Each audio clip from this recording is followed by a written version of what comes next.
विदर्भ में लोकसभा चुनाव के दूसरे चरण के लिए चुनाव प्रचार थम गया है। विदर्भ में दूसरे चरण के लिए 26 अप्रैल को 5 सीटों पर वोट डाले जाएंगे। वोटों की गिनती 4 जून को होगी। चुनावी मैदान में सभी सीटों पर सभी राजनीतिक दलों के दिग्गजों की प्रतिष्ठा दांव पर लगी है। विदर्भ में लोकसभा चुनाव के सेकेंड फेज में बुल्ढाना, अकोला, अमरावती, वर्धा, यवतमाल, वाशिम में वोट डाले जाएंगे। इस चरण में चुनाव लड़ने वाली प्रमुख पार्टियां बीजेपी, शिवसेना और कांग्रेस पार्टी है। अकोला सीट से एनडीए की तरफ से अनूप धोत्रे और इंडिया गठबंधन की तरफ से अभय काशीनाथ पाटिल चुनावी मैदान में है। इस सीट से प्रकाश आंबेडकर की पार्टी वंचित बहुजन आघाड़ी भी चुनाव लड़ रही है। इस सीट पर त्रिकोणीय मुकाबला देखने को मिलेगा। बुल्ढाना निर्वाचन सीट से एनडीए उम्मीदवार प्रतापराव गणपतराव जाधव का मुकाबला इंडिया गठबंधन के उम्मीदवार नरेंद्र खेड़ेकर से होगा। अमरावती सीट से एनडीए की तरफ से नवनीत राणा, प्रहार के दिनेश बूब और इंडिया गठबंधन की तरफ से बलवंत वानखेड़े चुनावी दंगल में आपस में टकराएंगे। वर्धा सीट से एनडीए से रामदास तड़स और इंडिया गठबंधन की तरफ से अमर शरदराव काले को टिकट दिया गया है। वहीं यवतमाल वाशिम निर्वाचन क्षेत्र से एनडीए ने राजश्री हेमंत पाटिल और इंडिया गठबंधन ने संजय देशमुख को मैदान में उतारा है।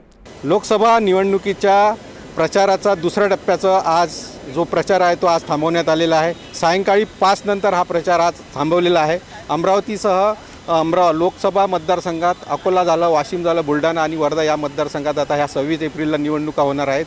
तत्पूर्वी मात्र अमरावतीचा विचार केला तर अमरावती शहरामध्ये आज भाजपच्या ज्या उमेदवार आहेत नवनीत राणा यांच्या प्रचारार्थ अमित शहा यांची प्रचार सभा या ठिकाणी घेण्यात आली होती। तर काँग्रेसचे जे उमेदवार आहेत बळवंत वानखेडे यांच्या प्रचारासाठी आज राहुल गांधी हे परतवाड्यात यांनी एक मोठी जाहीर सभा घेतली।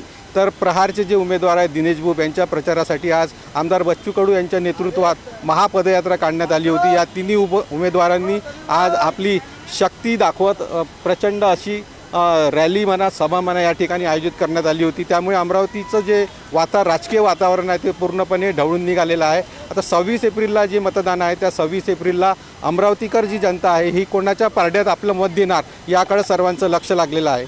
Arun Joshi, Usain news, Amravati. NDA, BJP और अविभाजित शिवसेना ने 2019 में इन 5 सीटों में से सभी सीटें जीती थी। बीजेपी को अकोला, वर्धा में जीत मिली थी, जबकि उसकी गठबंधन सहयोगी सेना ने बुल्ढाना, यवतमाल, वाशिम से जीत हासिल की थी।